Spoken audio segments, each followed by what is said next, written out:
I'm Ryan, this is my brother Daniel, and this is Rolls in the Family. Today, it is already September, isn't it? Wow. Which means football's around the corner. We love some good football season coming, but it also But that's means, not what we're here to talk about. That's not what we're here to talk about. We are here to talk about our favorite board game plays, top 3 board game plays of August. Previous. Nice. We do this monthly. Talk about games that getting to the table and delivering really good experiences. Yeah, that's all I have to say about that. I think we should just jump into it. We will include links to these games below if they sound interesting to you to check out. Yeah. Well, and coming off August, it was a big month for us, Ryan, because we concluded our top board games of all time. That we did. Top 50. Which, if you want to check out, top 50, we will link our 1 through 10, because that's really all you care about, up above, and you can check that out. Playlist. But Lots to of celebrate, games. Ryan and I texted each other to match shirts, and look at us. Yeah, we finished the top games. It's a new year. We begin with It's white. a new year, clean slate. Yes. And here we go. Sure. Okay, top games of August. You know, August was once again a threatening month for me. Threatening. In terms of getting enough plays to qualify for this 3 list. plays? Actually, I ended up getting. You're gonna get I ended kicked up, off the channel, Daniel. I ended up getting plenty, but the early of the month was very busy, and so I had to be very intentional. Don't worry, Ryan. I came through. Okay. So my number 3 played is going to go to a game that is 2-player only, and that is Santorini. I actually think you can technically play it with. There is a non. I think there's actually variant. like a 3 and 4 player mode, but it's so basically a 2-player game. Basically a 2-player game. I got to play a game of Santorini with my wife, and we really enjoy this game. You have Santorini, correct? I do. Yeah, I don't get to play it a lot, but really solid game.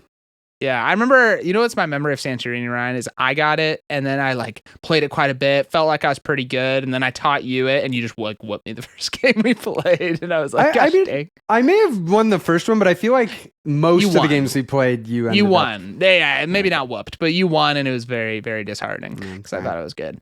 Santorini, you're playing on this a 5x5 grid here. And each person, right, 2 workers building up, trying to get to the top of the tower to win the game. Or not the top, to the 3rd level to win the game. You can actually cap it to block people.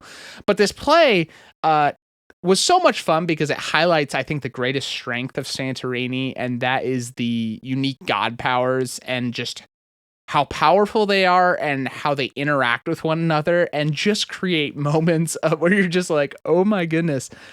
I'm having to think about this in a way that I've never thought about it before. Because it already, just a 3D element of moving up, that's already just different than a lot of games. You're having to, because think about, blocking your opponent and how are you going to get up and all that sort of stuff.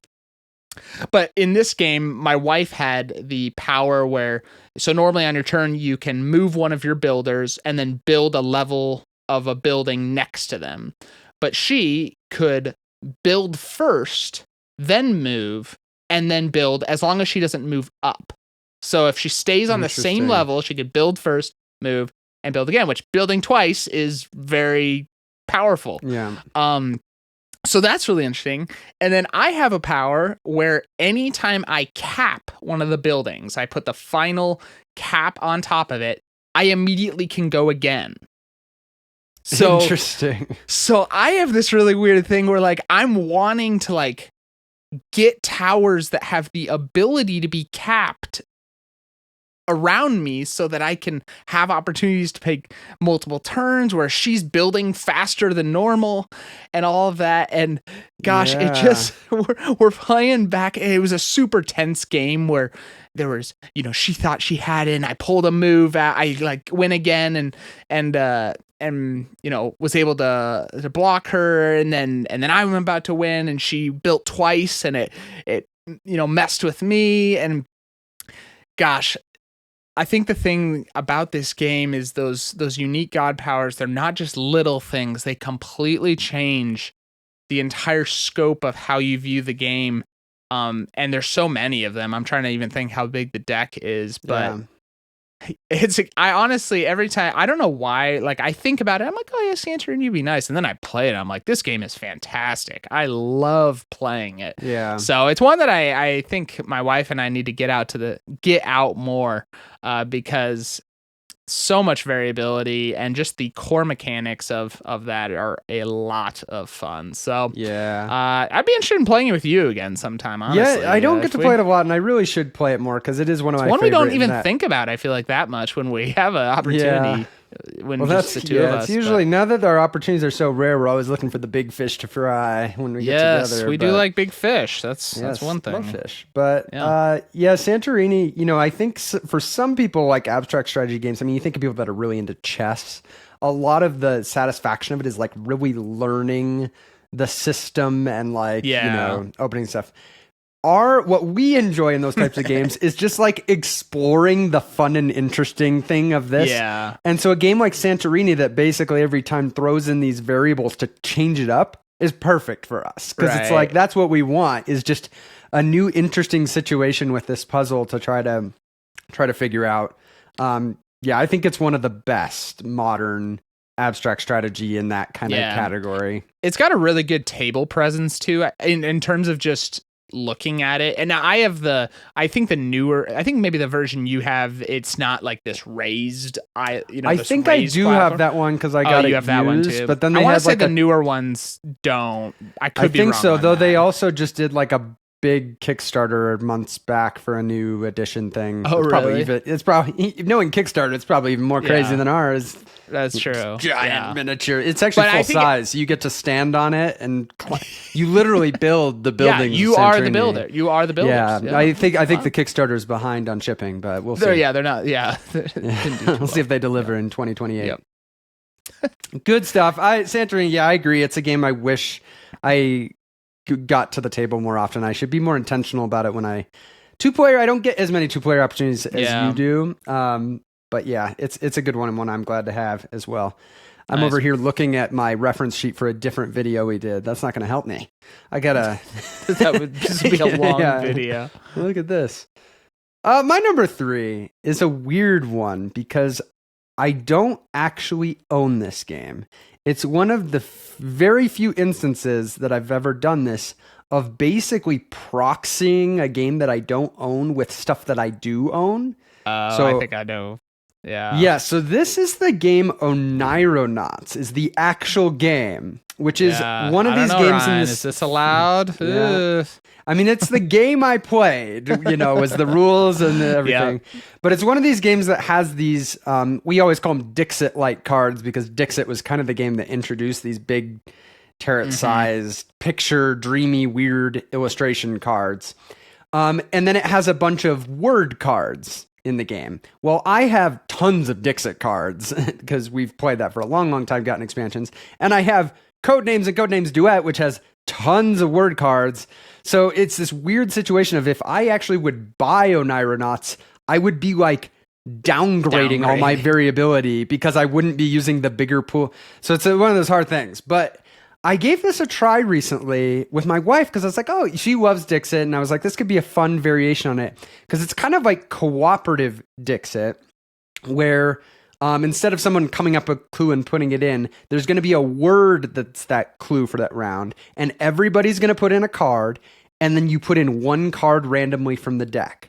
You shuffle those up. And then unlike Dixit, where you're trying to guess the one that somebody put in, here, everybody's trying to guess what's the card that was put in randomly. What's the one that was not selected by a human? And it's so simple. And I remember when I saw Oneironauts come out, I was like, man, there are so many games that are just like barely tweaking the Dixit formula and publishing a new game. It just seemed like unnecessary. Having played it a few times, it really is a different experience. And there's a few key things I really love about it.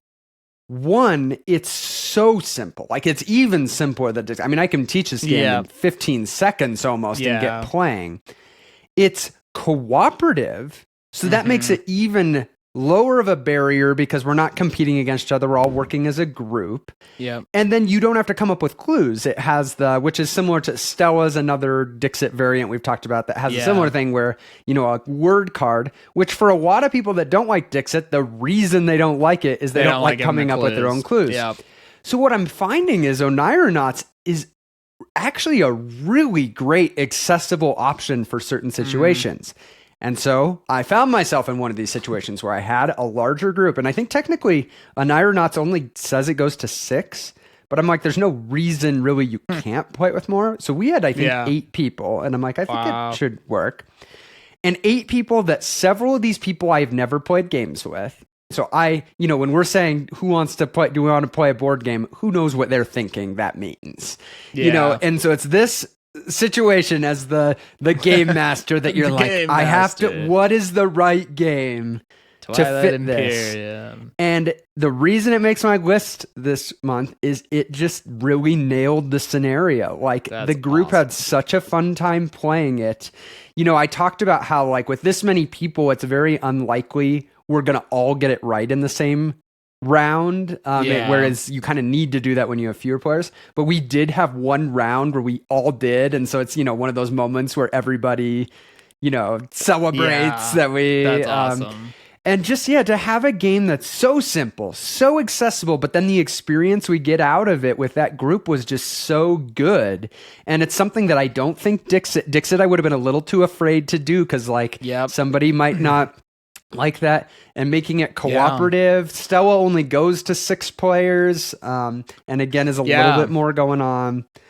So I'm in this weird spot where I now highly recommend Oneironauts the game system, but I don't know if I'll ever own it. Right. Just because my proxied version with all the content I have is so much. Yeah. But really cool twist on the formula, and one that I'm glad to now have as an option. And maybe is shot up to pretty high on my list of party games that are the safest bet. Just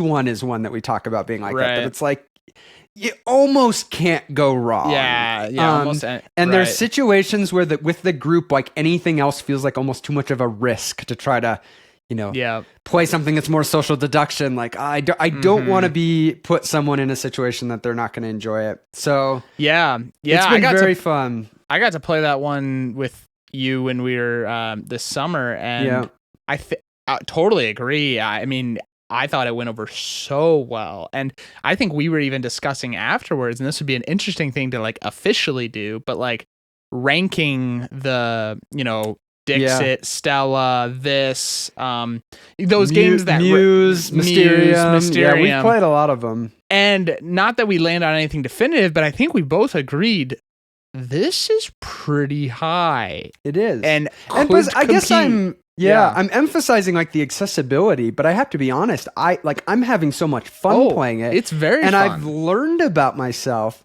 that I think the majority of more enjoyment in these types of games comes from the trying to figure out and guess than the coming up with clues. And so I don't find myself missing the needing to come up with my own clues in Dixit so much, but I still get all that fun of trying to think what other people are going to do or what other people are going to see. Yeah. I still think Dixit totally has its place. It is different enough that I enjoy playing that as well. But yeah, talk about a game that didn't I didn't think it was going to offer much new, given it seemed so derivative of just oh wow, you literally just hardly changed it. But it is amazing by making it cooperative and kind of reversing it, that you're trying to find the odd one out instead of the one that was right. It's kind of like a reverse. Yeah, it's a reverse, and it feels very different. Yeah. So lots of fun with that one, and I'm glad. I mean, I basically it feels like I for free got a new game into my collection because I already have all this stuff. It's just now I know this option that I can play. I know. You kind of feel bad almost for the... I do, because I'm someone that likes to support, designers you want to and support publishers. them, but it's the one way I could end up getting Oneironauts, I think, is if someone, Gamegenic or something that does these sleeves, makes Dixit-sized sleeves with solid backs. Yeah. Because if that happens, suddenly I can combine Dixit Sleeve and everything. Mysterium Yeah. and Muse, and I could buy Oneironauts and combine There it you all. go. No, I'm gonna. You heard it here. I'm gonna take out another mortgage to pay for those sleeves because I have so many cards. But that is because then basically Oneironauts not only Yep. gets me the game components, but it's an expansion to every one of those games that I own. Yep. That's awesome. Yeah, I'm glad that it's so great whenever you have those moments, and it's so nerve wracking to like pick something for a group like that, and when it hits, that's just awesome. Yeah, you know it was good when it was already kind of late before we were going to start, and then after we played, everybody wanted to play it again right away. Oh, and so it was yeah. We picked right. There you go. That's awesome. Okay, we moving over to my number 2 play, which I will say is a bit shocking. It's only number 2. I would say this is one of those games that if you play, to take it. you expect it to take the top spot. But my number 2 is going to be Agricola. Nice. Ryan and I both love Agricola quite a lot. We linked earlier our top plays or our top board game videos you can see of all just time. how much we love And it. you can see just how much we love Agricola. Let's little teaser. It's a lot. But got to play a game of Agricola with my wife and a oh no, sorry, I'm getting games mixed up. Just my wife. There we go. I was like, wait a second. Me, what happened? myself, and my wife. Yeah, me, myself, and I. So we got to play a 2-player game of Agricola. And Ryan and I have talked about how we got the new revised edition with the upgraded, we got all the expansion packs and stuff like that. And this is the second game I think now I've played, because I played one with you and now this one, I think just 2. And so far, 2 for 2, the cards are noticeably better. Noticeably. And that's impressive because we already loved Agricola and the cards and all that before. It's like, could it get any better? Yeah. I am blown away, Ryan, by how much it feels better. I know. Seriously. Like, so I playing this game, the game tight worker placement, but the cards are so influential. And so I have this, I jotted a few of these down. I have a burrow plow. So that allowed every new field I played, it gave me a clay and a food. And so it's like, okay, nice. When I get food, clay and a food. Well, then I had the Bell Founder, where I think it's when you're taking your workers back, if you have at least 1 clay, you discard all of your clay to either get 3 food or 1 victory point.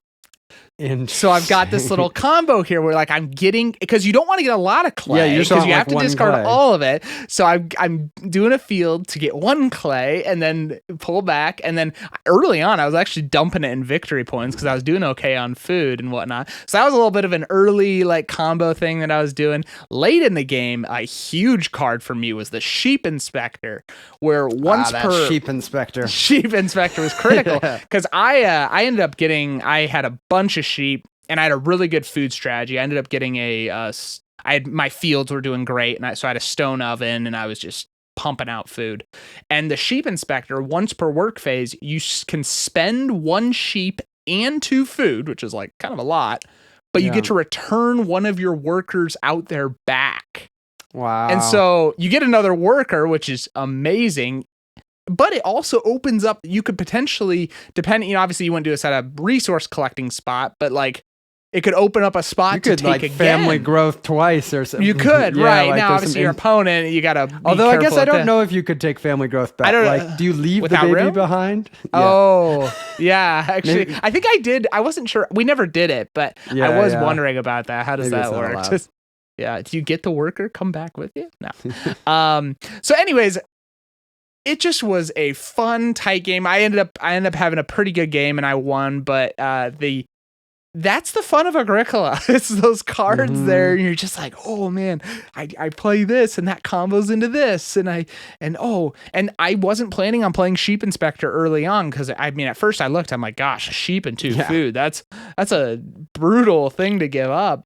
But I ended up being, my strategy worked out that way, play it, and I love that how cards even initially you might not want to play but then the game, because you have to pivot in Agricola. You don't just set, you have a plan, but man, you got to be nimble and know how to change and pivot. And I think that's a lot of the fun of it. And that opens up cards to being played that maybe you weren't even considering before. So gosh, this game is just so good. And it is. I just go back to, I cannot believe how meaningfully better it is with this. We both have the Farmers the More expansion, which we call Borderline Essential. I mean, we love it. So there you go. It's a little shocking with how much, I'm clearly enjoying my number 2 play. Because usually, you know what's even more shocking?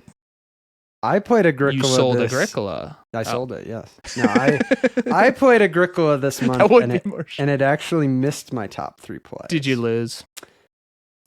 Yeah, I think it did. Maybe that was it. No, it was one of those things where it was like an average good game, which again, an average game of Agricola is like amazing. It's like, one of my favorite games. But the reality was I had played it recently again, so it wasn't like I hadn't got to the table in a long time. And some of these other games, the actual play sessions felt a little bit more. Man, you must hate the people I can't be out here talking with. About Agricola every month. You must hate the people you're playing with, because yeah. I don't remember. It's one of your favorite games. It was early in the month.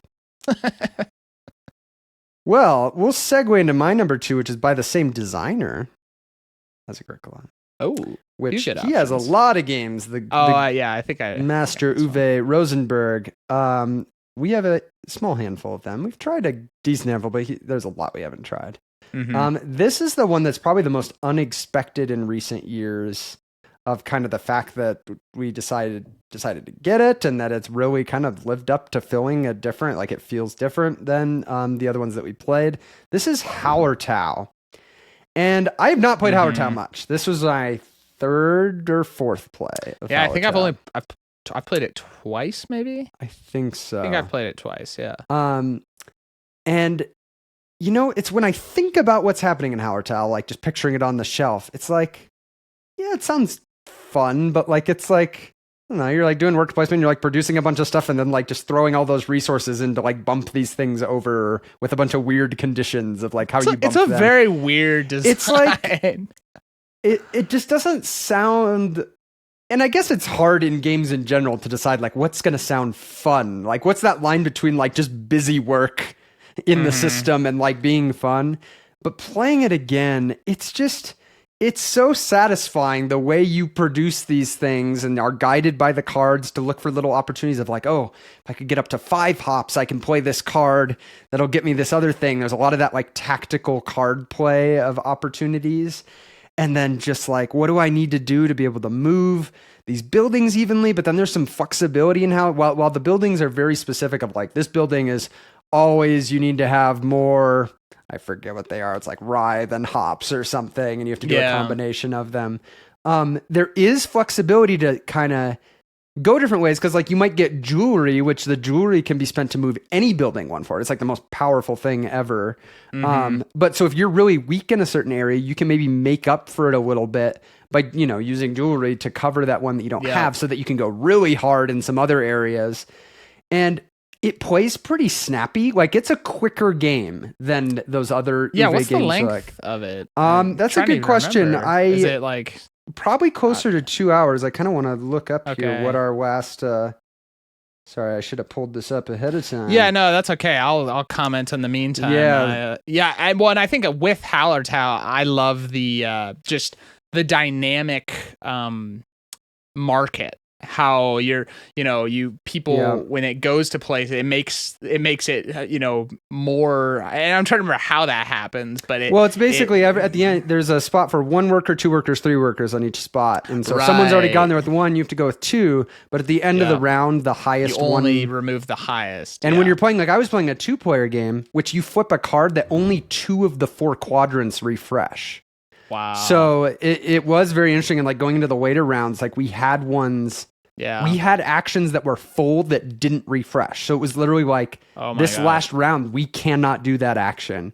Yeah. which was very interesting just with how we approached. Yeah, it definitely 'Cause I gives think- you that like things being tight here, and then like, oh, I got good value. Oh, like that was a good value. Yeah, and it's interesting. Yeah, the value is more in like, whereas like the value in something like Agricola is like, I went here and I got more resources.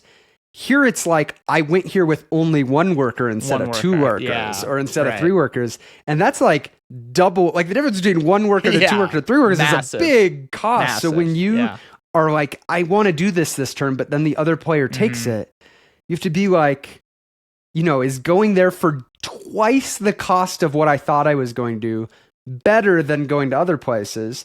But obviously, you know, if you're going to split those workers and go 1 and 1, there's only going to be so many spots that are completely empty, and a lot of them might be not relevant to you. But yeah, it's very interesting how it shifts. So out of 4 games I played of Howard Tile, the average is just over 2 hours, which that is definitely shorter than, you know, some of these other games. And I think all of those games, someone has been new. Like I've always been teaching it, or close. Maybe there was one that we played. So maybe it could even drop a little bit. So I think experienced players, especially with like 2 experienced players, I bet you can get this closer to an hour and a half. Like if you knew what you were doing. That'd be great. So yeah, just a really fun session that, you know, it's hard to like pull out specifics in a game like Howard Tile because it doesn't have, you know, cards like Agricola that are so drastic, but playing with that system and just like, it's just a very, if you like the resource management, like it's a very fun system with the production and everything to play with and driven by that worker placement. So glad I was able to get to the table. It's one of those that like, you know, it is hard when you have other games that are kind of similar that we really love and they're big, long games. But this new one, it's like, I want to try the new one more. Right. Well, and you almost wonder if as you play with more experienced players, if it does get shorter, does it almost drop into a different, where it's not competing with a... Totally. You know, I mean, like I picture like games. if you and your wife are playing at 2-player and like got to the point where you know, knew the game, it's probably more of a 90-minute game, which that's a different category than Agricola. And that one's on my wish list. I'm definitely, you know, it's big. It's another big box, not cheap game. It looks nice on my shelf next to in my Uwe cube. Yeah. With, you got the Howard Tile, Uwe, Agricola, and Feast for Odin. Odin. Those are my 3, but there you go. Yep. Good to get it to the table again. Yeah, that's a fun. I want to play. I just want to play it more. Like I remember having so much fun with it. So we'll see. Number coming one in to my number 1, a game that I guess is objectively better than Agricola. Is that what I'm saying? Yeah. I think that's how logic works. I think that's how logic works. I will say this: it's not better than Agricola, but a game that I wish I would have had this play before we did our top games of all time. Okay, because man, it just was like I was reminded this is so good, and this is going to go to Underwater Cities. Okay, we already invalidated our list. Wow, all of I know. A week later. Yeah, sorry. Underwater Cities. I forgot you got this to the table. So this was the one that I got to play with my wife and a new player as well. And Underwater Cities, I feel like it's one when you think about it, you're like, oh yeah, you know, it's I don't know, it doesn't have like a thing that like you, at least when I was thinking about it, that's like, oh yeah, that's why. But then when you're playing, you know, there's all this stuff happening, but I just want to start with the core system of playing that card, of trying to play that card, and then having the color match with the action, the side of the board that you're going to take an action, because that's the way, you know, if that's the way you get both the action and the card to activate. And so you're always wanting, I mean, I don't think you really ever want to. It's very rare that it's worth it to do that. And that little mechanic, it's so simple.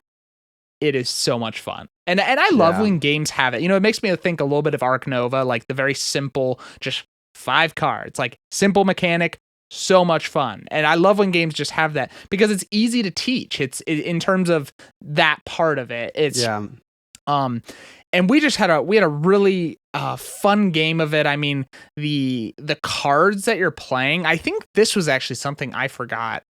The cards, you know, they get better and better. I think there's 3, I don't know what they call them, eras or whatever.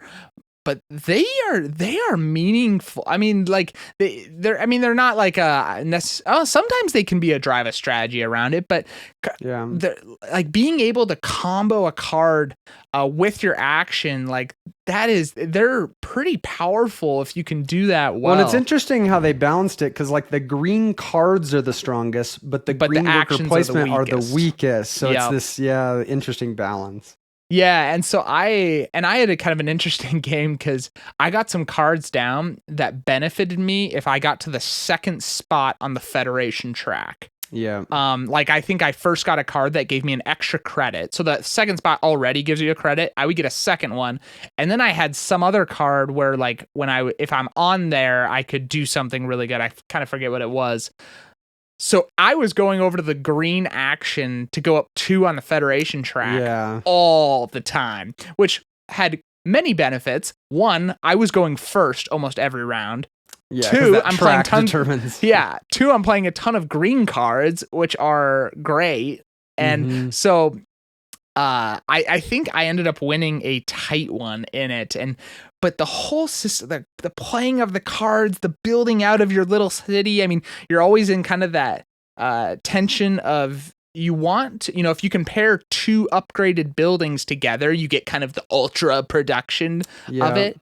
But if you're wanting the most points at the end of the game, you want to split, have the 3 different buildings and all of that. And wow, just as I was playing it, I'm like, this design is so good. It's just, there's no fluff in it. Everything's just tight. And it gets to something we really like, which is tight worker placement. I mean, there's 4 actions, I think, on each side of the board. It depends how many players you're playing. Depends how many players, I suppose. And you only have 3 actions on your turn, and things fill up. It's tight. I have realized in previous videos I have lied to the audience. I do not own the expansion to this game. I did.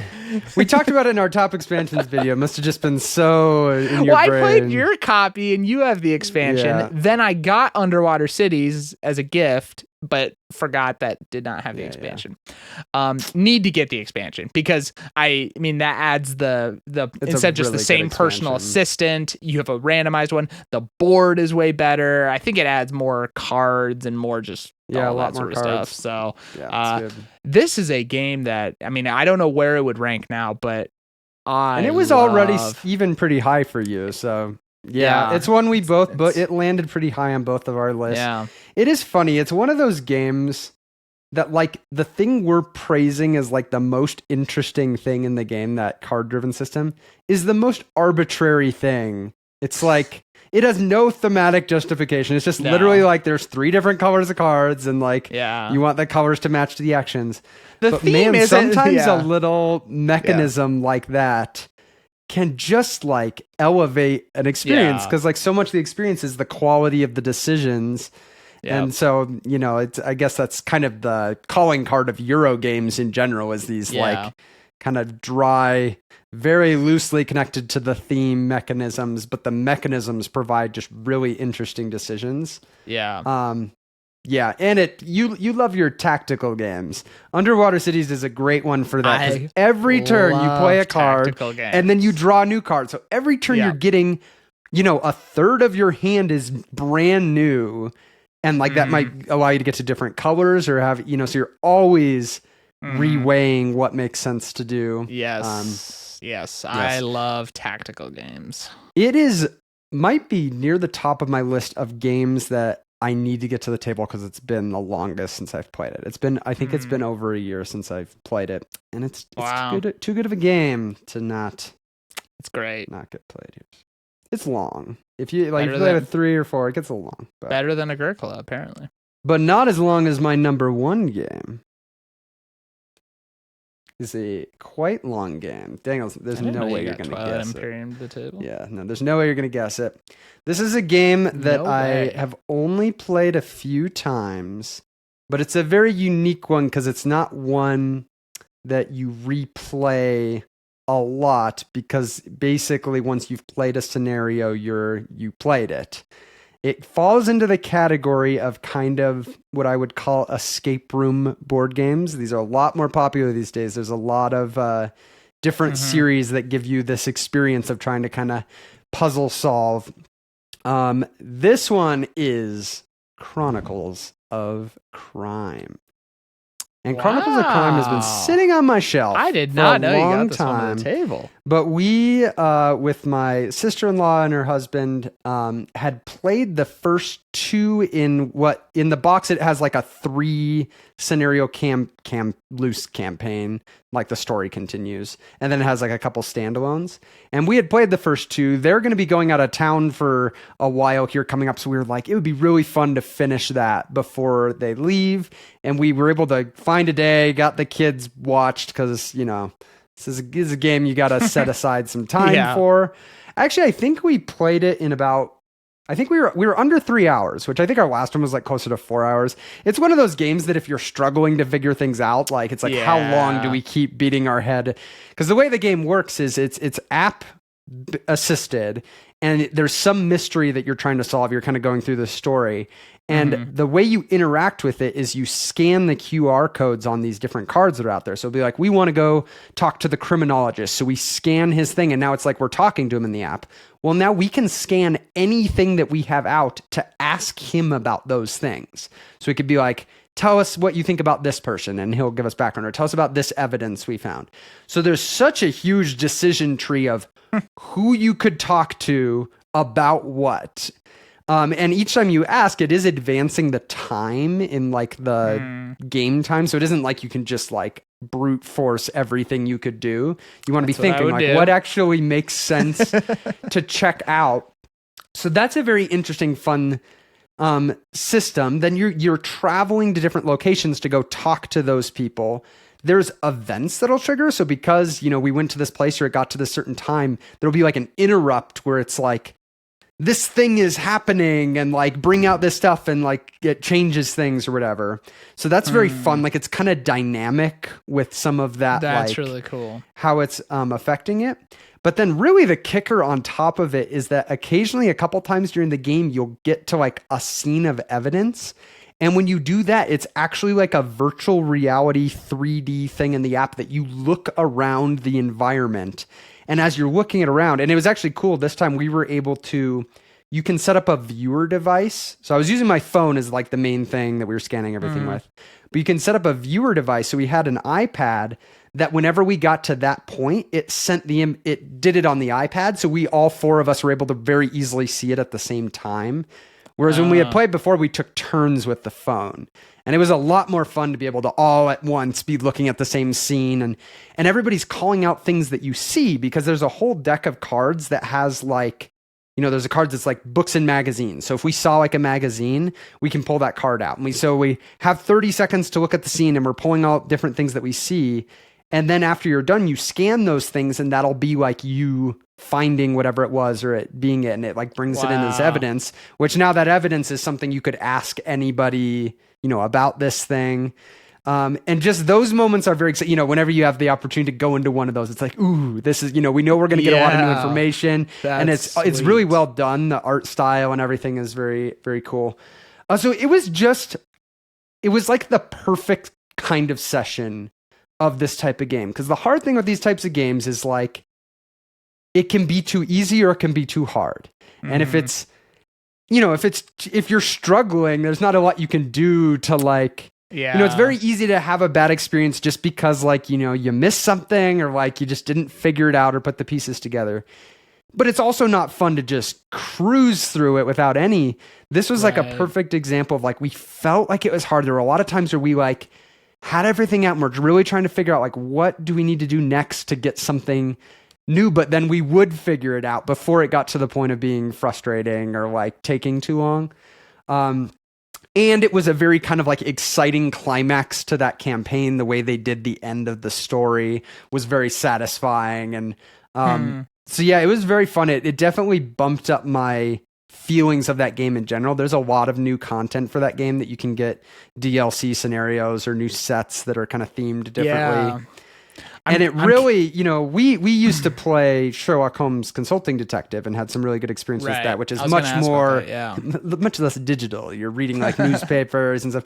And that is very fun, and it's long, but is it hard to want to go back to something like that after being in a system like this that just reduces so much of the friction to where you're just like, ask this person about this thing, and it talks, and this, and it's a little more dynamic with things that the app can do that like it can't do otherwise. Yeah. I still think Sherlock is a good game, and like for certain people, it's a great game. Yeah. Like if you really like that sitting down and looking through, I mean, it's almost not like a board game. It's like a lot of reading and talking together. I'm curious. Chronicle of Crime might be my new favorite in this genre. Oh, wow. Yeah, I'm curious. So my wife and I played Sherlock, and it was good, although we didn't. How does the game handle just ending the game? Because in Sherlock, it was very much like you have to decide. Just decide when you're done, and it's a little similar. Love that. Is it similar to that? Okay, and it depends on the scenario a little bit, because sometimes the things happen in the scenario. Like in this last one, there were some things that kind of forced us to, make our decisions because the things were happening. Okay. But there's other ones where it's like, you're going to go back to the police station and say you want to solve the case. Okay, so it's similar. But I think it's easier in this one.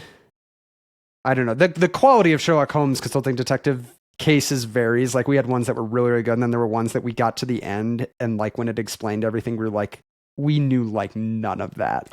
Like we like didn't even find out about all this stuff that like actually was the case. And that's obviously not very satisfying. Because I think my wife and we would enjoy, and I'm very interested in this one because I really want to try this. You would. And it's certainly one like I could let you guys borrow at some point, because like, I mean, we have a couple more standalone scenarios you can do in this, but a lot of the newer sets, you don't need the base game. Like it's completely just a standalone thing. Which is kind of nice. But yeah, it was a great session of it. It's definitely the best game of it I've had so far. It was great with a group of 4 people, and the way we had it set up to be able to kind of share the view on the iPad. So yeah, it was a pretty easy pick for this month. Just we had a really nice high in just the way it ended. It's definitely a game. If that sounds interesting, kind of the mystery solving, working as a team, this is one that's pretty accessible, and I think is a good chance like people will have a good time with. Yeah, that's wonderful. And there you have it, our top 3 board game plays of August. Hey, like we said earlier, if you want to check out any of these games we talked about, we've got links in the description below. We also recently, like we said, finished up our top games of all time. If you want to get a better idea of what our absolute favorite games are, we have that playlist linked, as well as another video recommended by YouTube, and we'll see you in the next one.